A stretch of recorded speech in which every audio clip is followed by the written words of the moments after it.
What is up, everybody? It's your boy Cheeseburger Eddie, and in today's video we're going to be covering a full tier list of Minecraft Bedrock farms. If you guys enjoy this episode, make sure to leave a like on the video, subscribe to the channel if you're brand new, and let's get right into this thing.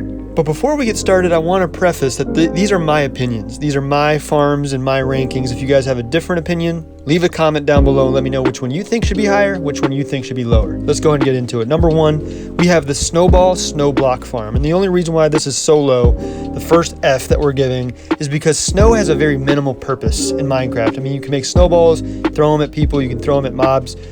They don't really do much damage, and they're just, kind of a nuisance for the player you're throwing them at. And then snow, yeah, it's cool, but there's really not that much purpose for it. Next on our list is a sheep wool farm, and basically this is a pair of shears in a dispenser that's going to shave your sheep ever so often and get that wool that it shears down into a chest below. Only reason why this is so low is because you can just naturally shear sheep. You don't really need a farm for it.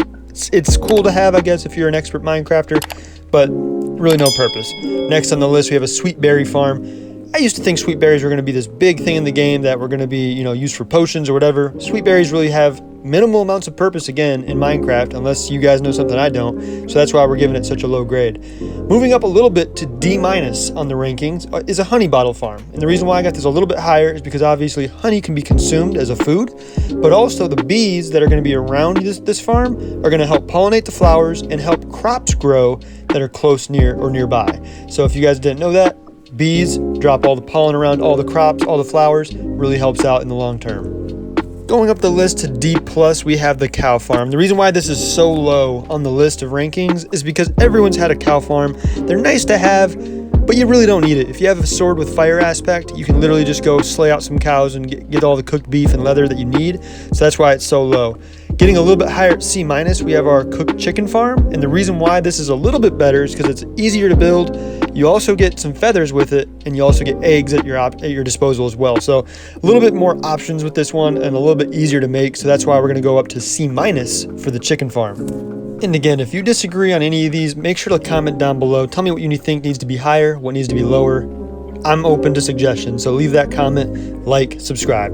Let's go ahead and move up on the list to just a regular C. We have the automatic tree farm, and the reason why this one's getting a C is because it is very useful. It is very beneficial, especially to a Minecrafter that's kind of gotten into an area that they've chopped all the trees down and have no other resources at disposal. This is an easy way of getting unlimited trees. The only thing you're going to need a lot of is bone meal and obviously tree saplings. Just keep that in mind. Next up, we're going to keep this in the C range as a cobblestone farm, and you can have a few that are attached to a smelter of some sort, so you can have smooth stone. But the reason why this is getting a C is because you can find cobblestone anywhere, and obviously, again, if you've run out of cobblestone options, you can make this, and it's very beneficial. But again, the usefulness versus the actual time to take it to build it, we're going to keep this in the C range.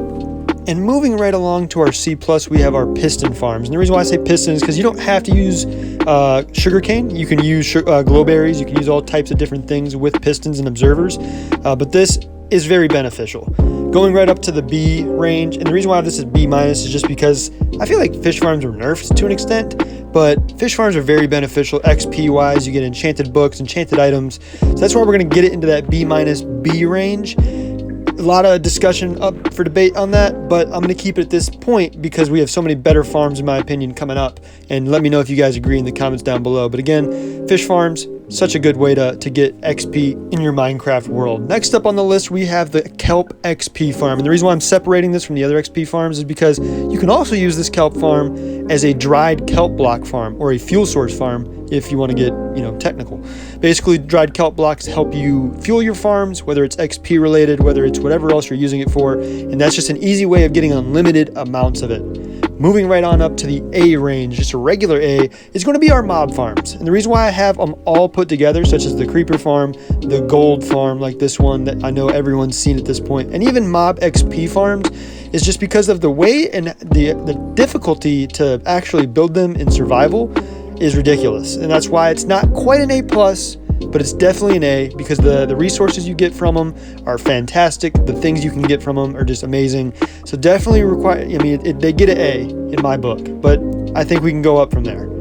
Going right along, also in the A range, is a villager breeder farm. And this one in particular is a very simple build that I found from T-Bogs, if you haven't seen them before. But it's very simple to build, and it's pretty cool how it actually works. Once a baby drops down, you click a button and it ships them out in a minecart ready for you to push out to wherever you need.